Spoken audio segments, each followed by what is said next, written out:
दोस्तों, आजकल international news में सबसे ज्यादा जिस मुद्दे की बात हो रही है वो है ईरान और इजराइल के बीच बढ़ती हुई टेंशन। सोशल मीडिया पर भी बहुत लोग पूछ रहे हैं कि आखिर ये टकराव शुरू कैसे हुआ, और सबसे बड़ा सवाल यह है कि इसमें यूनाइटेड स्टेट्स क्यों दिलचस्पी ले रहा है। अगर इसे आसान शब्दों में समझें तो इसकी कहानी कई साल पुरानी है।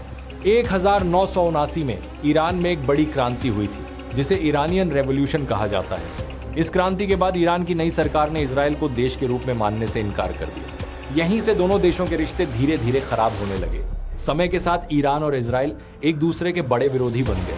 हालांकि इतने सालों में दोनों देशों के बीच बहुत कम सीधी जंग हुई है, लेकिन मिडिल ईस्ट के अलग अलग इलाकों में तनाव बना रहा है। कई रिपोर्ट्स में यह कहा जाता रहा है कि ईरान लेबनान और गाजा जैसे इलाकों में कुछ समूहों को समर्थन देता है। दूसरी तरफ इजराइल का कहना है कि ये समूह उसकी सुरक्षा के लिए खतरा है।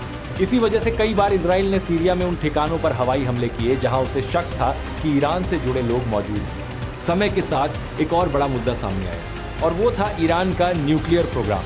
इजराइल और कई पश्चिमी देशों को डर है कि अगर ईरान यूरेनियम को बहुत ज्यादा स्तर तक एनरिच करता रहा तो भविष्य में वो परमाणु हथियार बना सकता है। लेकिन ईरान का कहना है कि उसका न्यूक्लियर प्रोग्राम सिर्फ बिजली और शांतिपूर्ण कामों के लिए है। इसी मुद्दे की वजह से कई बार दुनिया के बड़े देशों ने ईरान पर आर्थिक पाबंदियां भी लगाई और कई बार बातचीत के जरिए समझौते की कोशिश भी की गई। आज में एका प्रोखा से का आयात तक प्रोज, इन सब के बीच कई बार साइबर अटैक, सीक्रेट ऑपरेशन और छोटे छोटे सैन्य हमलों की खबरें भी सामने आती रही, जिससे दोनों देशों के बीच शक और दुश्मनी और बढ़ती चली गई। अंतर्राष्ट्रीय मीडिया जैसे बीबीसी और अल जजीरा भी कई बार अपनी रिपोर्ट्स में बताते रहे हैं कि जब भी इस इलाके में कोई हमला या जवाबी हमला होता है तो डर बढ़ जाता है कि कहीं ये टकराव बड़ी जंग में न बदल जाए।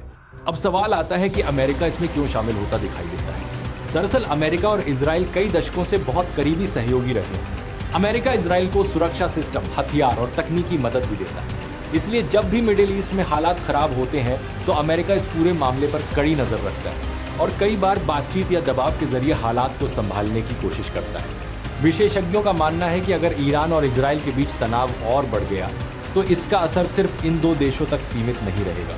मिडिल ईस्ट दुनिया में तेल का बहुत बड़ा केंद्र है।